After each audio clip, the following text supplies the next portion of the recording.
Y Ahora Producciones presenta Hablemos de Salud. 35 años al servicio de la medicina preventiva. Conducción y producción, Ana María Forte. Periodista médica. Locución y presentaciones, Gustavo Ríos. Hablemos de Salud por Ecomedios y para todo el país.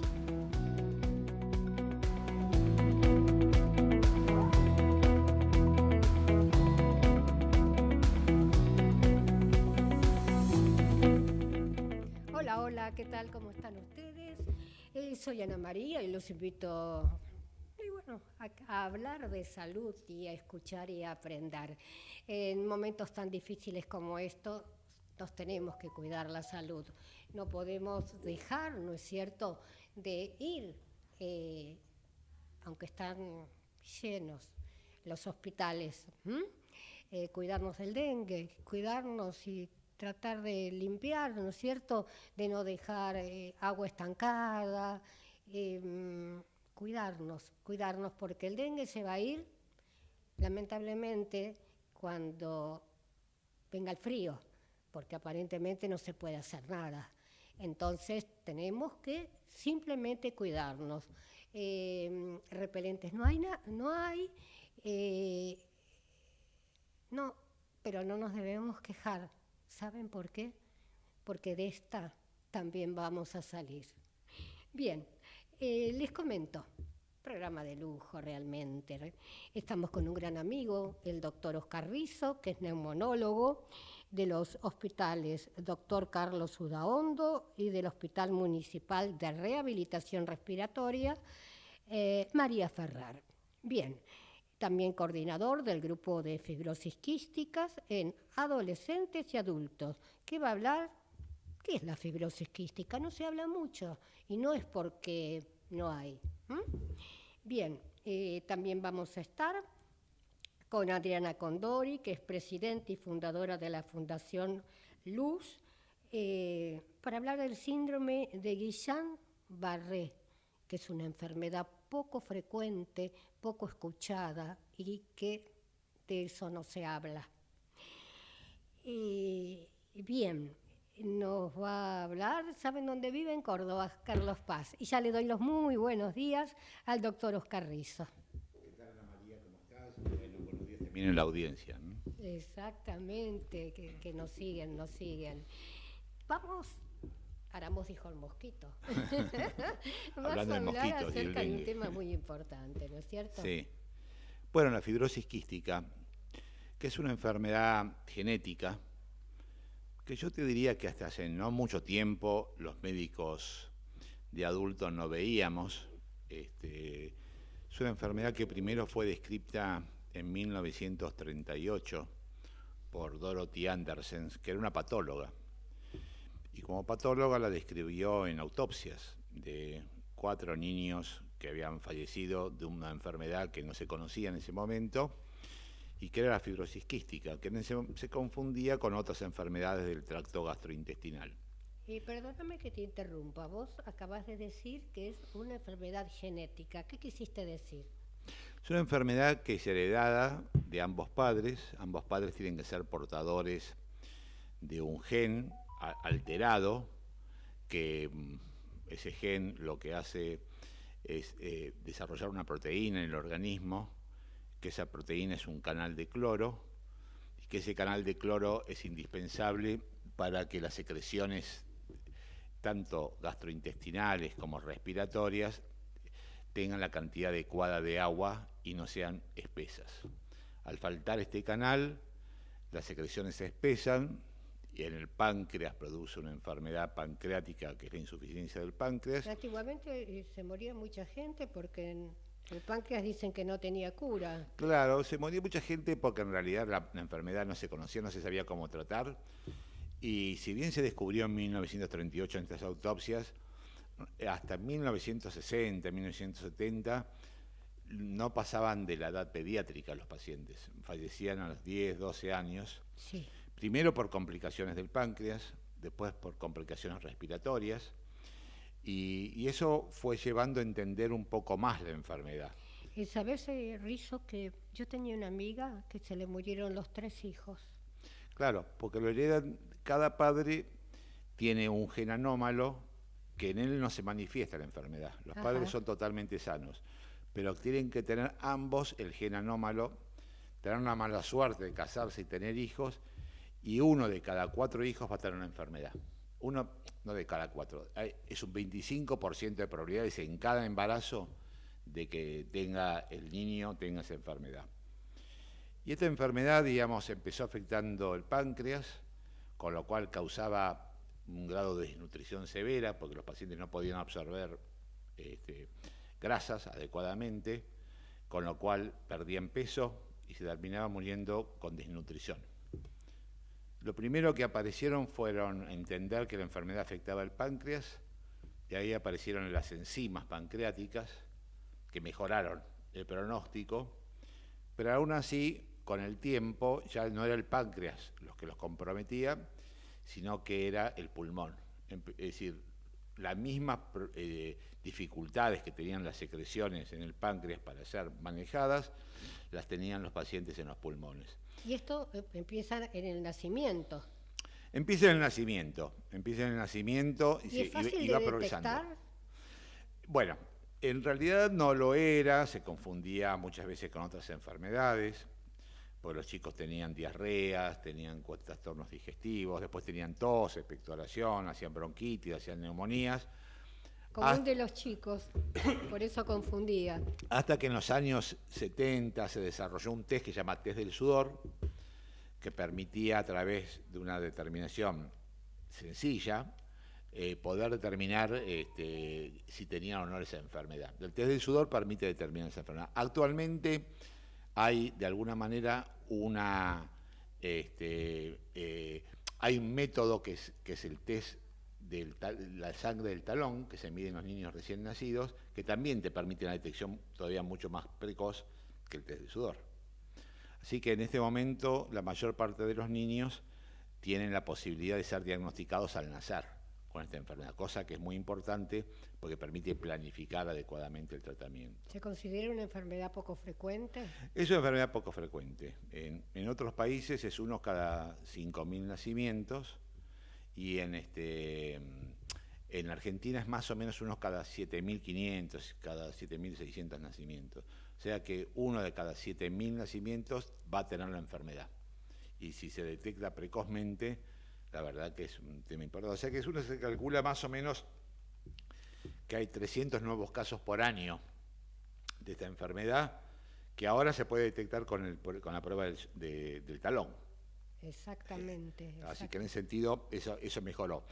Y antes no había médicos de adultos. Como vos leíste al principio, yo veo pacientes adultos, no veo niños. Porque esta enfermedad con los años... No lo ves porque no se sabe todavía, quizá el pediatra que lo está tratando no lo sabe. No, sí. ¿O no? Yo empecé a ver esta enfermedad en los años 80, Sí. o sea, ya hace unos cuantos años. Cuando yo veía en los años 80, los pocos adultos que yo veía eran que estaba muy avanzada la enfermedad. Sí. Con el tiempo, de los años 80 hasta ahora, ha avanzado muchísimo los tratamientos.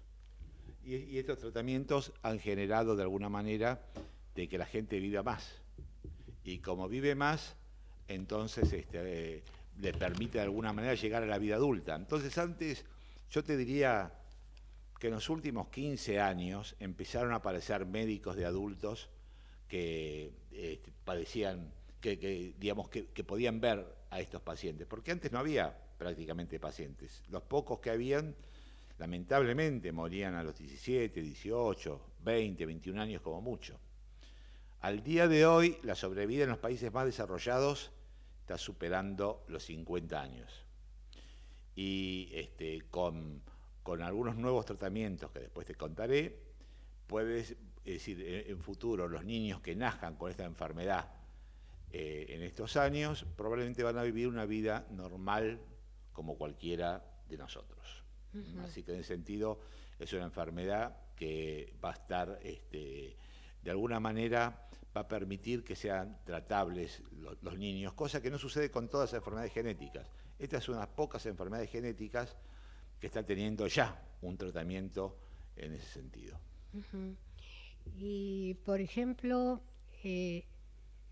para esta enfermedad, sabemos, y estábamos hablando antes de entrar, ¿no es cierto?, que los medicamentos aumentaron un 300%, que es una barbaridad. Esto tiene, digamos, Se no impacta, cura, sí, claro. sino que apaciguar, ¿no? Sí, ¿Con un biológico o tiene un medicamento común? no, en la fibrosis quística hay una serie de tratamientos que son indispensables realizar, porque Sí, es una enfermedad que afecta a muchos órganos. Afecta, como yo te decía, el páncreas, el intestino, el sí. pulmón, la fertilidad. Entonces, hay medicamentos que van a tratar de corregir los problemas de eso. Si tiene una infección respiratoria, y va a recibir antibióticos, a veces por vía inyectable y a veces por vía inhalatoria. Si tiene un problema de páncreas y no tiene enzimas pancreáticas suficientes, va a recibir enzimas pancreáticas. Todo eso es un tratamiento que se viene haciendo y mejorando, yo te diría que en los últimos 20 años. Pero en los últimos 5 o 6 años, un poco más quizás, aparecieron unos nuevos medicamentos que se llaman moduladores, que son medicamentos que tienen la capacidad de modificar esa proteína que yo te decía que no funciona bien, que es un canal de cloro, pero esa proteína anómala, porque genéticamente no se produce bien, llega muy defectuosa a las células. Entonces, hay medicamentos ahora que actúan sobre la proteína directamente, modificando su estructura tridimensional. O sea, que ¿No, las no son proteínas... los biológicos o No, sí? no, no, no son estos biológicos, no, son nanomoléculas. porque son muy caros, por eso te No, siguen siendo pregunto. muy caros también, Ajá, los que te estoy comentando. Son nanomoléculas está. que lo que hacen es insertarse en la estructura tridimensional de la proteína y activarla. Activa esa proteína. Es decir, no actúa directamente sobre el gen de la fibrosis quística, pero sí actúa sobre la proteína alterada. Y eso la modifica. Y eso fue mejorando los primeros, estos moduladores, estos tratamientos, empezaron a pasar para grupos reducidos de pacientes. Después estos tratamientos permitieron acomodar o mejorar la expectativa de vida de muchos pacientes, y en los últimos 4 años ha aparecido de esta combinación de moduladores, de 3 moduladores, que se llama triple terapia, porque son 3 medicamentos en uno, que permite que estos chicos tengan una calidad de vida excelente, es decir, que mejoren enormemente. En principio lo que generan es que, digamos, tengan una vida prácticamente normal. Un chico que tenía tos y expectoración cotidianamente, que expectoraba secreciones, que no podía estar sin toser en un teatro, en la cama, en donde sea, de repente dejan de toser, porque esa triple terapia produce una gran mejoría. Este es un medicamento que se desarrolló en los Estados Unidos, que es sumamente costoso, para que tengas una Claro, idea. cubren las obras sociales, ¿cómo se arregla Bueno, la gente? sí, te cuento un poco sobre eso porque es interesante. Sí, Este medicamento, lo primero se hizo en Estados Unidos, la triple terapia, tiene un costo anual de $300.000, o sea no, que por es un favor, costo ni lo pensaba. que ningún paciente puede afrontar. Ese No, tratamiento en general los cubrían con mucha dificultad, muy pocas obras sociales y a veces con recursos de amparo. Pero en Argentina tenemos algo que prácticamente no se da en ninguna otra parte del mundo, y es que hay 2 laboratorios que han desarrollado localmente en Argentina este medicamento y que permite acceder a estos medicamentos a un costo sensiblemente menor, que tampoco pagan los pacientes, porque hay una ley de fibrosis quística que en este momento qué permite bueno. que el Estado se haga cargo de estos medicamentos de alto costo. Y entonces sucede, y esto viene ya del gobierno anterior, en donde se aprobó esta ley, que en aquel entonces el Ministerio de Salud hizo una compra muy importante de estos moduladores, que los tienen disponibles y que tienen acceso a todos los pacientes del país que padecen de fibrosis quística pueden acceder a estos medicamentos sin costo, cumpliendo los requisitos básicos de que tengan la enfermedad, de que estén dentro del grupo que sean tratables, porque hay un pequeño porcentaje de pacientes que tienen enfermedad y que no responden a este tratamiento, pero debe ser un 10 o un 15%. Ahora, yo tengo una pregunta, no sé si estoy equivocada. ¿Hay pacientes que terminan con oxígeno? Sí, Porque claro. yo, a la cosa de 10 años atrás, vino un paciente que ya no está entre nosotros, que vino con el... Sí. ¿Cómo se llama? Con la mochila de oxígeno. La mochila, sí. Y eso es un paliativo, porque para no ahogarse, ¿no? Claro, el compromiso pulmonar en esta enfermedad primero empieza teniendo tos y secreciones que son muy difíciles de expectorar porque falla esa proteína que yo te decía. Con el tiempo va evolucionando y produciendo un daño en la estructura del pulmón que se llaman bronquiectasias, los cuales los bronquios básicamente lo que tienen es que se distorsionan y entonces va produciendo una pérdida de la capacidad pulmonar y una dificultad en el transporte de oxígeno. Vos sabés que el organismo, normalmente vos tenés que tener un pulmón relativamente sano para poder intercambiar a nivel del pulmón el oxígeno que entra desde el aire y salir el dióxido de carbono que vos producís en las células como parte del metabolismo celular. Pues bien, en los pacientes que tienen una enfermedad muy avanzada, que no han recibido un tratamiento adecuado, que todavía en la época previa a estos moduladores tenían un daño progresivo del pulmón, usaban muchas veces oxígeno. Todavía hay pacientes que requieren oxígeno. Por suerte cada vez son menos porque con los tratamientos modernos uno impide que la enfermedad progrese. Pero los pacientes que ya tienen más de 20, 30 años, hay algunos de ellos que todavía tienen que estar con oxígeno permanente porque el daño que tuvieron en su momento es un daño importante. Yo creo que era el vicepresidente de la Asociación de Fibrosis Quística que vino a hablar hace como 7 años atrás. Y es probable, es probable. Y, por ejemplo, lo que vos estás indicando con respecto a la medicación, ¿esto es para adultos o también se puede dar en niños? La medicación en este momento está aprobada para mayores de 6 años. De 6 a 12 un tipo de medicamento y de 12 en adelante la medicación equivalente para los adultos. O sea, vienen en 2 concentraciones diferentes. Sin embargo, en los Estados Unidos ya está aprobada y está a punto probablemente de aprobarse también en Argentina, que se pueda comenzar antes, a los 2 años de vida. Y sería es muy probable, lo ideal para que no sufrieran, claro, ¿no? Y es muy probable que en un futuro vos en realidad ya puedas darlo inmediatamente que vos detectes la enfermedad. Claro. Para evitar el daño, porque no nos olvidemos que es una enfermedad progresiva, fatal si no le das el tratamiento adecuado, y que con los años lamentablemente va a evolucionar hacia formas severas si vos no le das un tratamiento adecuado. Por eso, en esta enfermedad es muy importante el tratamiento multidisciplinario. Entonces, no es lo más conveniente que un paciente vaya a un consultorio de un médico y sea ahí donde realice el tratamiento. Porque estos pacientes, como yo te decía, no solamente se afecta el pulmón, que es el órgano que de repente lo va a deteriorar, sino que se afecta en el hígado, el páncreas, el intestino y demás.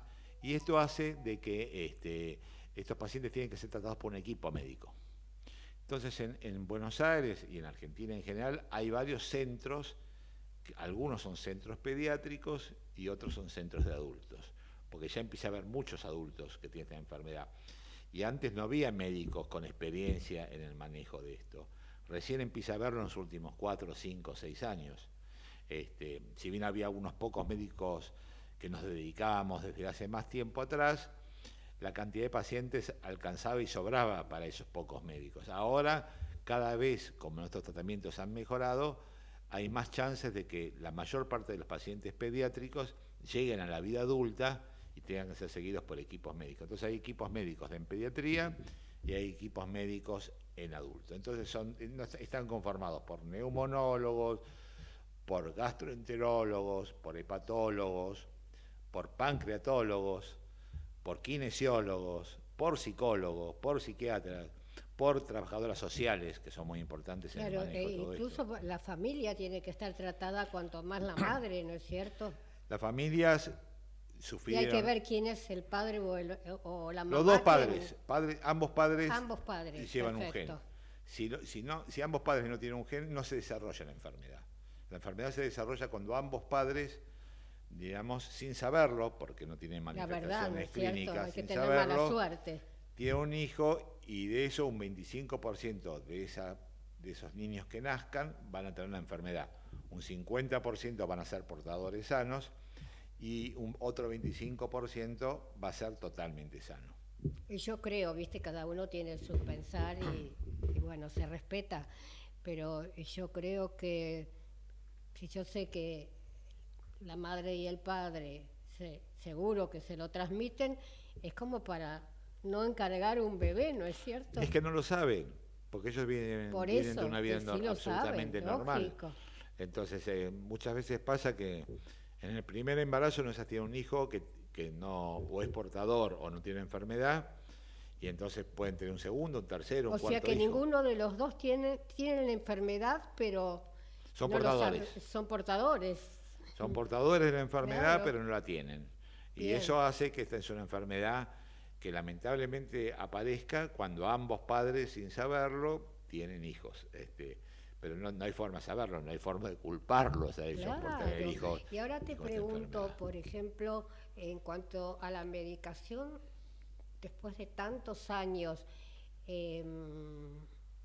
¿no es perjudicial toda la vida con Bueno, la medicación? ¿Cómo No, se perjudicial es tener esta maneja? enfermedad que es Claro, progresiva y mortal.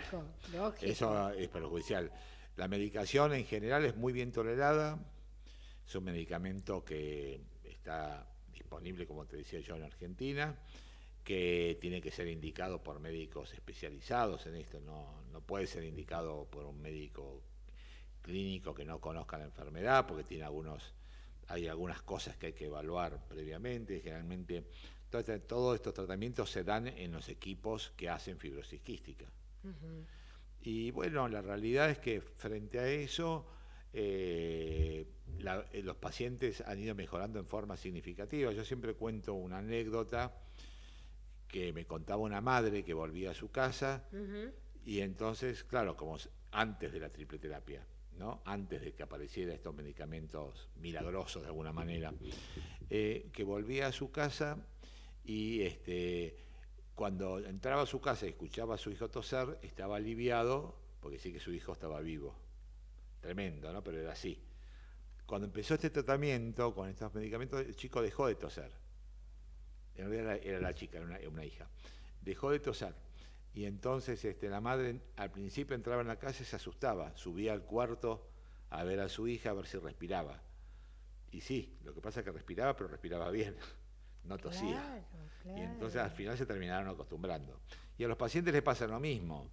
Después de años y años y años de toser, cuando empiezan a recibir esta triple terapia, no lo pueden creer, la capacidad que tienen de no toser más. Y no tosen más. Eso. ¿Vos sabés que yo recuerdo muchísimos años atrás, 40 tranquilamente, que se hacía la conscripción, como se decía antes, la colimba? Un chico, no sé qué había hecho, y los castigaron, ¿no? Que salte, que haga cosas que cualquier normal puede hacerlo, que no tienen enfermedad, quiero decir, ¿no? Porque son normales. Y este chico murió. ¿Tá? Entonces, lo pasaron como que tenía asma y que no lo había declarado, pero quedó siempre el signo de interrogatorio porque podía ser tranquilamente una fibrosis quística. Sí, puede serlo. A veces, vos sabés que es una enfermedad que ahora se conoce más, hay un poco más de información sobre el tema, pero antes se la confundía mucho con asma. Claro. O con la enfermedad asociada a adenovirus de la infancia, que es la bronquiolitis por virus incisional respiratorio, Sí. que a veces deja secuela, o por adenovirus que dejan secuela, y eso, en fin, era difícil de diferenciar de esas enfermedades, porque no se la conocía bien. Ahora se la conoce mucho mejor Y, digamos, ya los pediatras y los médicos clínicos de adultos saben que si detectan a un paciente sospechoso, hay que hacerle el test del sudor y hay que enviarlo a un centro de referencia. Claro, Que es donde como deben tratar. por ejemplo, yo conozco que te fui a ver a vos en el María Ferrer. Claro, bueno, justamente en el María Ferrer tenemos un centro de referencia que, como vos leíste al principio, el Hospital María Ferrer es un centro respiratorio, Gratuito. pero estamos gratuito, es hospital del gobierno de la ciudad. Estamos trabajando en conjunto con el Hospital Udaondo, que tiene la parte de gastroenterología, y nosotros tenemos la parte de respiratorio. Entonces, entre ambos formamos un equipo de trabajo multidisciplinario que lo que hace es tratar a estos pacientes como un equipo multidisciplinario. Bien, la verdad que me quedaría horas porque yo aprendo muchísimo con ustedes. Excelente, excelente la explicación de una enfermedad bastante, digamos, nociva, ¿no es cierto? Como para que mamá y papá lo tengan en cuenta, porque algunas veces se les puede escapar a los pediatras. Claro, totalmente. Muchísimas gracias y será hasta la próxima, ¿te Gracias, parece? Ana. Sí, claro, cuando vos quieras. Bueno, vamos a hacer un pequeño corte y luego continuamos.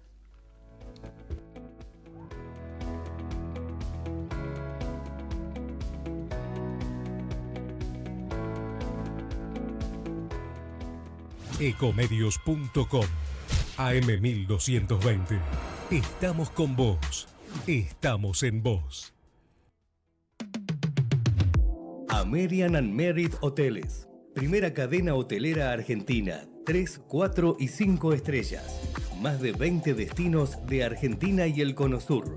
Aprovecha el código promocional Puro Branding con el 10% de descuento para los hoteles American Córdoba Park, American Executive Córdoba, American Buenos Aires Park, Merit San Telmo y American Executive Mendoza Hotel hasta fin de año. No válido para fines de semana largos. American and Merit Hoteles. Este verano festivaleas en Catamarca. Todos los miércoles conoce la agenda de festivales del fin de semana en las redes sociales del Ministerio de Cultura, Turismo y Deporte en turismo.catamarca.gov.ar. Informate en ecomedios.com. Seguinos en TikTok, @ecomedios1220. Señor empresario o profesional de la salud, la difusión de su producto o servicio a través de nuestro programa es el medio más eficaz para acceder al público. Comuníquese con el Departamento de Publicidad 154-989-0420. Vacía y cepilla los recipientes que acumulen agua.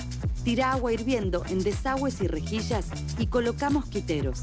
Juntos podemos prevenir el dengue. Más información en buenosaires.gov.ar/dengue. Buenos Aires Ciudad. Hola, soy Mariana Arias y soy la madrina de esta asociación sin fines de lucro Fiebre Mediterránea Familiar Argentina. Si tenés alguno de estos síntomas de manera esporádica en niños, fiebre sin motivo, dolor abdominal, vómitos, problemas esqueléticos, en adultos, dolor muscular, torácico, pulmonar, articular, presión arterial alta, erupciones, vómitos, problemas intestinales y no tenés un diagnóstico certero, es posible que tengas fiebre mediterránea familiar, una enfermedad genética de difícil diagnóstico y muy poco frecuente. Tu médico puede detectarla a través de un análisis genético. Nosotros queremos ayudarte, por eso contactanos en nuestro Facebook Fiebre Mediterránea Familiar Argentina, pacientes y familias. Te estamos esperando. Karina Uranga, distinción en estética, tratamientos faciales y corporales, Escuela KU, cursos de cosmetología y estética corporal, WhatsApp 11 36 12 30 35, Caballito, Ciudad Autónoma de Buenos Aires. Si usted tiene alguna inquietud sobre su salud o la de su familia, Hablemos de Salud les responde vía mail. Tomen nota, hablemosdesalud@hotmail.com o a través de nuestra página www.hablemosdesalud.com.ar.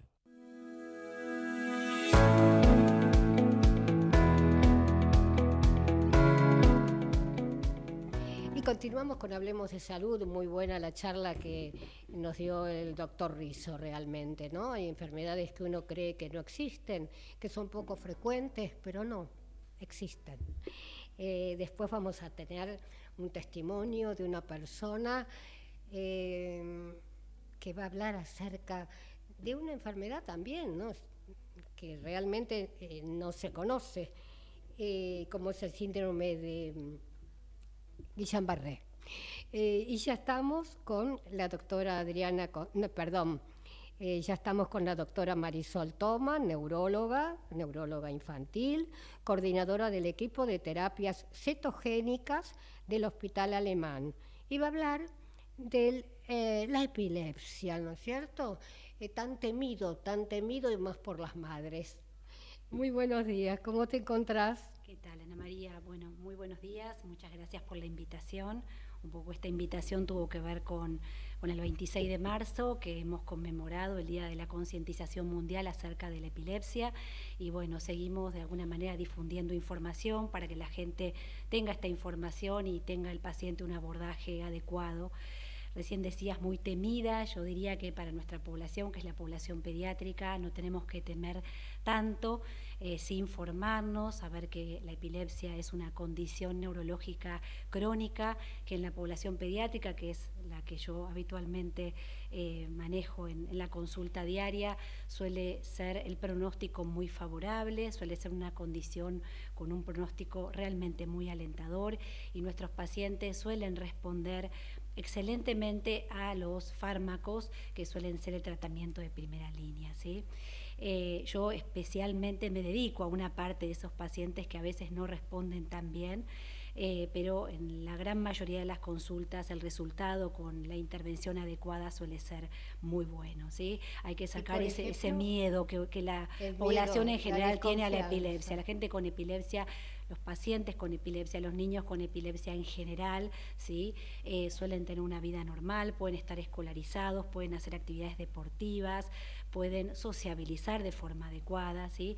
De 10 pacientes con epilepsia, 7, 8 pacientes suelen tener muy buen pronóstico al tratamiento inicial cuando se diagnostica esta condición neurológica. Y por ejemplo, yo recuerdo que antiguamente la palabra epilepsia era una palabra prohibida, por ejemplo, que la persona quedaba en la calle y todos le abrían la boca para sacarle la lengua para afuera para que no se la trague y le rompían la lengua. Entonces, ¿cómo se fue avanzando con el tiempo y cuáles son los síntomas? Se fue avanzando y tenemos que seguir avanzando. En realidad lo que vos recién describías es una convulsión, existen diferentes tipos de crisis epilépticas, ¿sí? Esa que vos recién comentabas puede ser una convulsión motora, donde el paciente a veces pierde su estado de conciencia, se cae y se puede sacudir, una crisis se llama a veces tónico-clónica.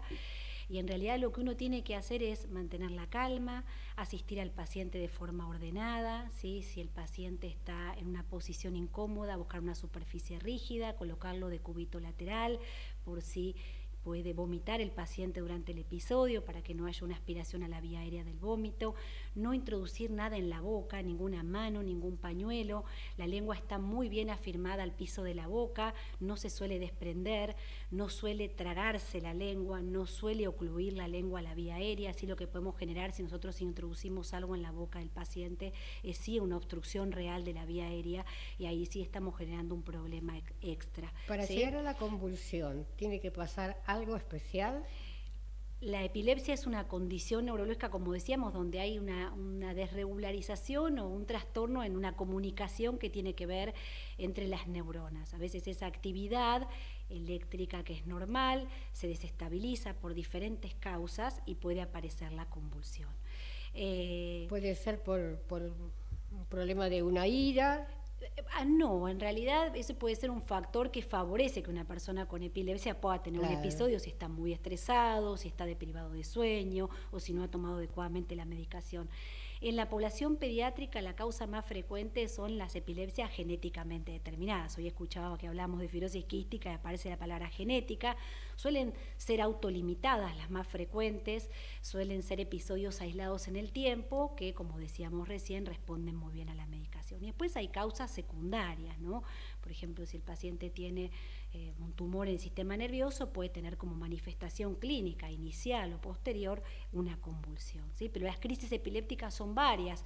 Puede ser una ausencia, que es una ruptura transitoria de una actividad que está haciendo el paciente, pueden ser como sacudidas o temblores que se llaman mioclonías, o la clásica convulsión motora, que es la que la gente tal vez más teme o tiene ese miedo de cómo voy a asistir al paciente, si sucede en la vía pública o si estoy trabajando y en mi lugar de trabajo el paciente tiene su primera convulsión. Para terminar este concepto, buscar esta posición adecuada, despejar la vía aérea, no introducir nada en la boca, habitualmente se va a autolimitar. Si el episodio se está extendiendo y dura más de 2 o 3 minutos, uno puede activar el sistema de emergencia. Que parecen 3 horas. Que parecen muchísimo, siempre, ¿sí?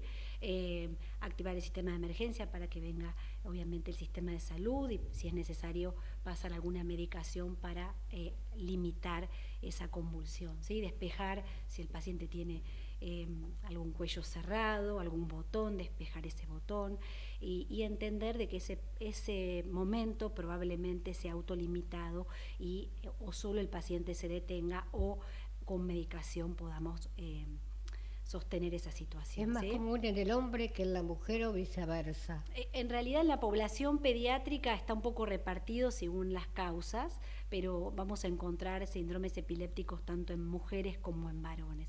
Es una condición que es muy frecuente en la edad pediátrica y en esta misma población suele ser autolimitada y de muy buen pronóstico. Hay un grupo... Vos, acabas de decir en la edad pediátrica. ¿Qué quiere decir? ¿Que puede desaparecer en la adolescencia o en la adultez? Sí, tenemos según los grupos etarios diferentes probabilidades de tener epilepsia, ¿sí?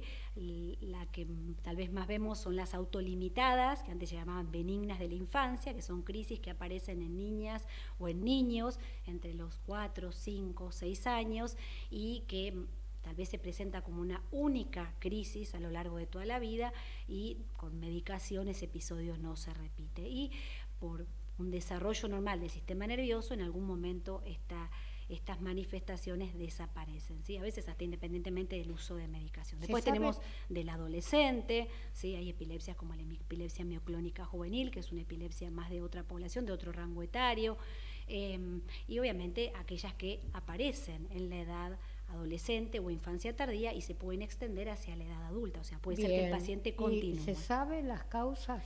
Las causas en nuestra población, las genéticas suelen ser las más frecuentes, ¿sí? Lo que pasa que uno habitualmente, si la respuesta es excelente a los fármacos, no pide un estudio genético, no es necesario, pero a veces uno pregunta y hay antecedentes familiares de convulsiones con fiebre o de algún familiar de primer grado que ha tenido los mismos antecedentes que el paciente, entonces eso nos da más información para comprender que probablemente sea una situación transitoria y que se autolimite. Yo recuerdo cuando era adolescente que había un pariente que tenía, pero la familia era como, de eso no se habla, qué es lo que tiene. Actualmente, ¿cómo se desempeña el núcleo familiar con una persona con epilepsia? Y la verdad que nosotros lo que intentamos, por supuesto, desde el Hospital Alemán, yo hablo en primera persona y con mi equipo de trabajo, con todo un servicio que tenemos de epilepsia y de epilepsias que después vamos a hablar, que son las que no responden también a la medicación, es de asesorar desde el primer momento a la familia, de que la familia se sienta contenida, que entienda que esta situación en la mayoría de los casos no va a impedir que el paciente continúe con una vida normal. La información es necesaria para no tomar malas decisiones, a veces es importante que el colegio, las instituciones, los clubes o las instituciones educativas en general tengan la información si el paciente está tomando medicación. Si uno sabe que los padres lo digan. Que los padres lo digan. No por temor, es peor, ¿no es cierto? Ocultar. Así es. Y después tal vez es una situación sorpresiva donde la familia ya conocía lo que venía sucediendo y tal vez el colegio no. Entonces, siempre informar, tratamos de involucrarnos en ese diálogo con el colegio, si hay que enviar algún resumen para que el colegio entienda. Hemos dado charlas para poder informar a la población en general. Bueno, estos días son días claves para que la gente se acerque a esta información y hablemos de salud y hablemos de epilepsia, ¿no? Me parece que son días importantes para difundir cada uno desde nuestro lugar, desde los pacientes, desde su lugar de pacientes, y nosotros los profesionales de la salud desde lo que nos compete también, ¿sí? Detrás de una crisis, ¿qué pasa? A veces detrás de una crisis hay un cansancio excesivo, no hay pérdida de neuronas. A veces uno dice, ¿qué pasa? Cuando un paciente tiene una convulsión, ¿se mueren las neuronas? No, ¿sí? Es una situación de estrés, de consumo elevado de oxígeno. Por lo tanto, el paciente puede quedar muy cansado, hay como un desgaste muscular muy importante, porque a veces los músculos se contraen, así como se contrae la boca. Por eso pedimos que nadie ponga la mano dentro de la boca del paciente para no lastimarse. Esa contracción a veces genera mucho cansancio, y lo que vemos es que posterior a la convulsión el paciente queda en un periodo que se llama postconvulsivo, donde puede estar más cansado, necesitar ese tiempo de reposo y descanso para poder recuperarse, ¿sí? Entonces, esa etapa la vemos, y es una etapa normal de la recuperación. A veces el paciente, la mayoría de las veces cuando aparece esta convulsión que hablábamos recién, que es esta crisis motora, el paciente no tiene recuerdo de lo sucedido, tal vez recuerda lo que estaba haciendo previamente, y después hay una desconexión, no tiene dolor, no siente lo que pasó, y bueno, obviamente después de un episodio la consulta debe ser inmediata al sistema de salud. Perfecto, Marisol. Hacia el final nos vas a explicar qué es cetogénica, sí. Esa palabrita que en 36 años es la primera vez que la escucho. Bueno. El tiempo es más que tirano, vamos a esa pauta tan pedida.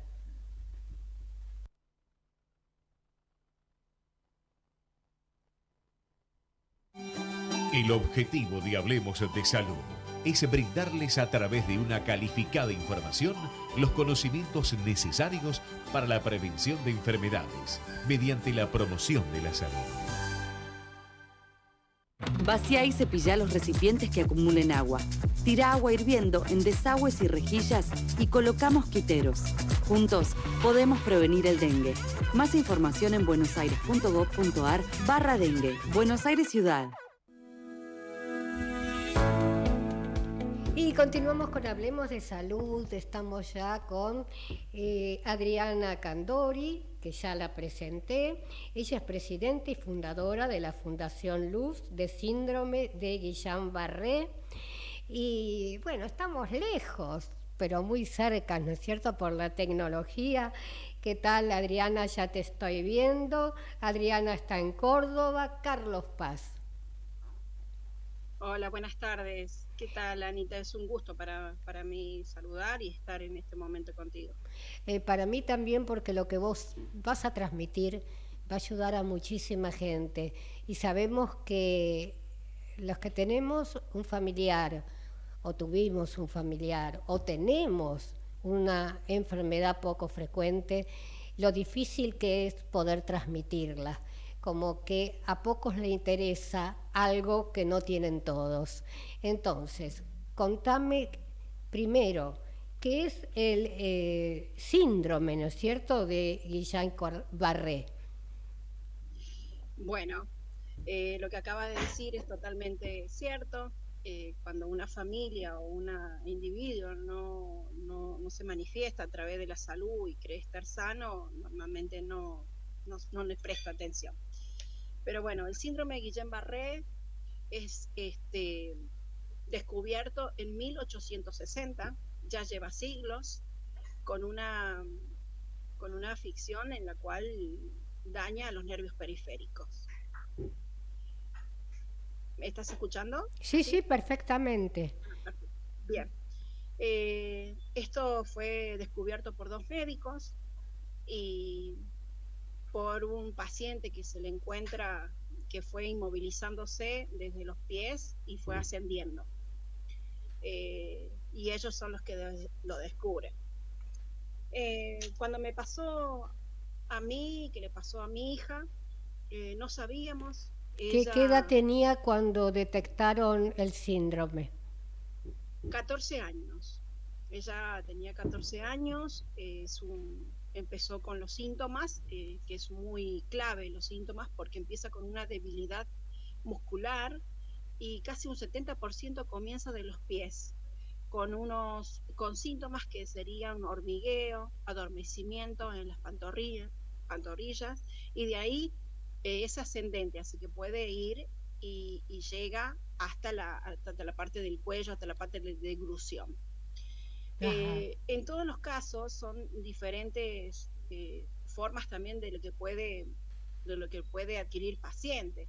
Si bien es cierto, esta enfermedad es autoinmune, no es que sea hereditaria, sino que lo genera el propio cuerpo, y es la que afecta a todo el sistema nervioso. ¿Y ¿sí? tiene un porqué? ¿Por qué se adquiere esta enfermedad? Mira, nosotros estamos trabajando con un doctor, Pablo López, en la cual investiga actualmente, hace más de 20 años, el síndrome de Guillain-Barré. Él vive acá en Córdoba, y él lo que me dice es autoinmune. O sea, autoinmune requiere a donde la autoinmunidad nuestra no está en ese momento demasiado fuerte como para combatir cualquier tipo de bacterias o virus. Entonces va al sistema nervios periféricos. Ahora, para mí son las defensas. También influyen las defensas, que en ese momento el cuerpo no está apto para soportar cualquier otra bacteria que haya producido ya el síndrome, ¿no? Nosotros tenemos actualmente pacientes que lo adquirieron a través de una operación del dengue, del COVID, de vacunas, de infecciones, de un embarazo, de estrés, de todo un proceso de la persona la cual en su defensa y su autoinmunidad no estaba apta para poder luchar, digamos, a ese virus. Entonces transforma lo que nosotros tenemos, nuestra autoinmunidad lo transforma en malos a todos. Y es allí a donde afecta al sistema periférico. Yo lo puedo determinar así porque determinados pacientes tenemos con esas causas. Tu hija comenzó a los 14 años. Bueno, Fundación Luz, síndrome de Guillain-Barré, y ahora se va a llamar síndrome de Guillain-Barré CIDP, porque es otra variante del síndrome. Fundación Luz nace hace 2 años, cumple 2 años fijos, pero hace 4 años que venimos trabajando y buscando información, porque yo pierdo a mi hija por no haber sido diagnosticada en tiempo y forma. Siempre tenemos esto en común, y tenemos, entre las enfermedades poco frecuentes no hay un diagnóstico rápido, certero y preciso. ¿Por qué? Porque tenemos que un médico está bien, que no se familiariza con los síntomas. Entonces eso hace que el diagnóstico sea tardío y afecte mucho a las personas. Este síndrome puede afectar a una persona en horas, en días, semanas, o 1 mes o 2 meses, no más de eso. O también existen personas que en la cual le agarra muy leve, el propio cuerpo lo va, como quien dice, luchando, batallando con algo que tiene adentro, y siente una pequeña molestia, pero a la semana es como que se recupera, y va recuperándose hasta que va buscando un diagnóstico. E incluso es tan como engañoso este diagnóstico, porque tienen que esperar después de 15 días recién se determina en el líquido encefálico que tiene el síndrome. ¿Qué síntomas? Antes de los 15 días no se puede determinar que esa persona lo que está teniendo es el síndrome. Bien, ¿qué síntomas tenía tu hija? ¿Cómo empezó? Mi hija empieza una noche que nosotros trabajando bien, y me dice: mamá, me duelen las pantorrillas. Bien, ¿y qué hiciste? Le pregunté qué es lo que había hecho, que a lo mejor había hecho una mala fuerza, y qué hizo. Eso hizo que afectó la dolencia de los músculos, porque ella no me decía los huesos, me decía: me duele acá atrás, me mostraba toda la parte de las pantorrillas. Y le digo: bueno, tómate un Actron. Para mí era un dolor muscular, que había saltado, había subido, que pudo haber jugado en el colegio y volvió y tuvo ese dolor muscular, que era un síntoma de esa patología. Entonces nos fuimos esa noche a acostar, ella me dijo que estaba cansada y que no se quería, esa noche no se quería duchar. Bueno, lo dejamos para el otro día. Al otro día me dice que se sentía más débil, pero me dice, me quedo en casa. Le dije, no, vamos, porque si te, qué sé yo, esas cosas, intuición de mamá, le dije, mira, si te pasa algo, no te voy a estar viendo, no te voy a ver, te vas a quedar sola. No quiero. Entonces vamos, entonces las traje para mi lugar de trabajo y así estuvimos. Ella empieza, o sea, me dicen, bueno, vamos a ir al médico, y bueno, me dice, no, mamá, que vamos a ir al médico, porque no tengo nada, ya se me va a pasar. No. Entonces cuando en determinada hora, eso fue 9 de la mañana, se me recostó en el lugar del trabajo, como hasta las 12, 1, y cuando yo voy a verla, ella ya no podía levantarse. O sea que avanza rápido la enfermedad. A ella le tocó muy rápido. Avanzó muy rápido, pero en este caso yo no podía captar y tampoco captaba de que existía una enfermedad de esta magnitud que podía afectar la vida.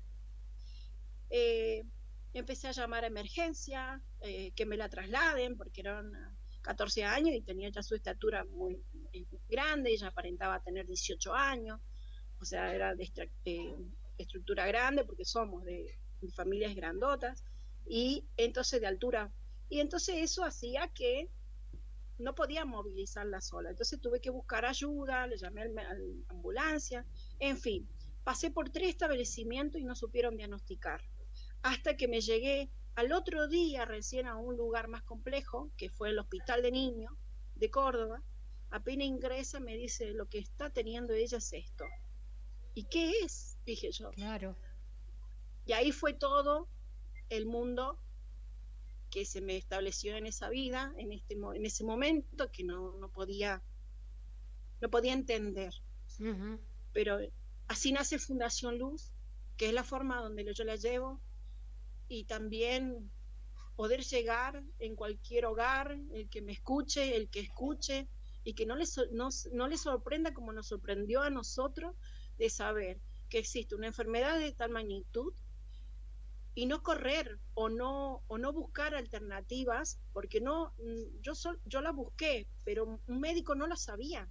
O sea que vos me estás diciendo,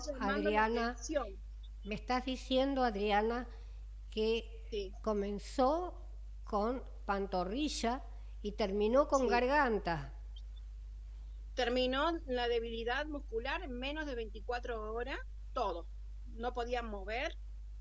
Cuando yo llego al hospital de niños, ella ya no podía sostener su cabecita, y todo, era todo flácido, todo caído. Hablaba muy bajo, porque también estaba, afecta a todas al primer órgano que afecta es el pulmón. Entonces eso hace que el pulmón ya esté afectado, y para que pueda tener una asistencia mecánica, terapia intensiva, y eso va a ir demandando como traqueotomía también, a medida que vaya avanzando la enfermedad o que vaya teniendo sus complicaciones, al no ser diagnosticada en tiempo y forma. ¿Sí? Lamentablemente existen pacientes que llegan a esas etapas, etapa 6, que tiene el síndrome, que la etapa 6 es terapia intensiva, en coma inducido, y muchas veces dejan, pero es muy mínimo el porcentaje que se tiene para que la persona fallezca. Desde que comenzó hasta hasta el momento que se fue, ¿cuántos días pasaron? 15 días. O sea que hay que estar muy preparado con los síntomas, los que nos están escuchando, que no digan sí, ya va a pasar y sí. Ahora bien, tampoco podías haber hecho nada, así le hubiese pasado 10 días y la llevabas después de los 10 días.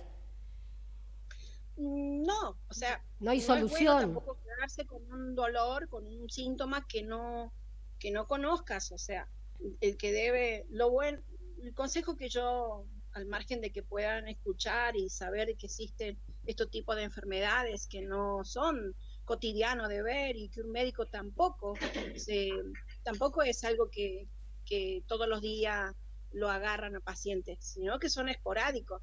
Por eso se llama poco frecuentes. Pero eso no quiere decir que lamentablemente hoy estamos viviendo una etapa de muchos virus nuevos. Tengamos que el COVID fue uno y que eso ha producido también en pacientes que hayan desencadenado con el síndrome. Exactamente. Hoy tenemos al dengue, también es posible causa de un síndrome de esta magnitud. Exactamente. Yo me quedaría horas charlando con vos, pero lamentablemente no puedo. No va a ser la última vez que yo te vaya a convocar y que esto sirva para las mamás que nos están escuchando, ¿te parece? Sí, por supuesto. Lo que muchísimas gracias. Hasta cada momento. Así será. Gracias. Al contrario, acá estamos con la doctora que tiene 1 minuto para decir que son cetogénicas.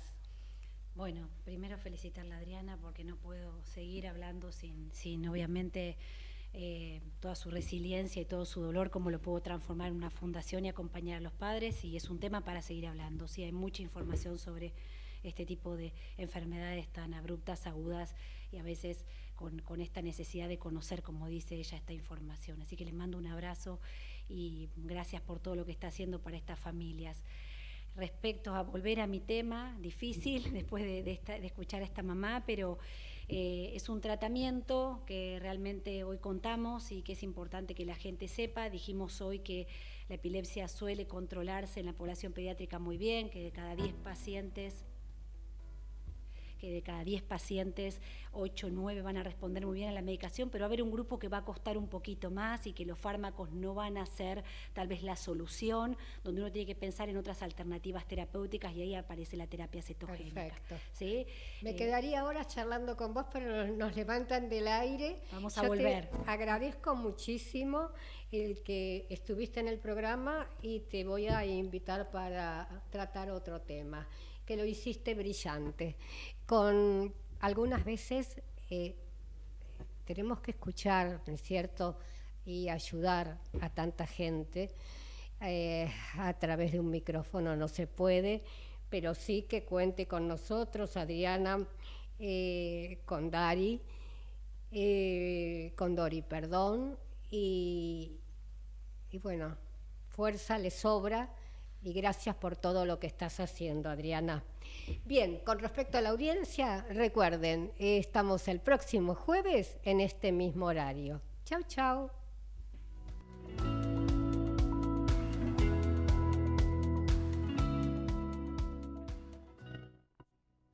Transmite LRI 224, AM 1220, Ecomedios.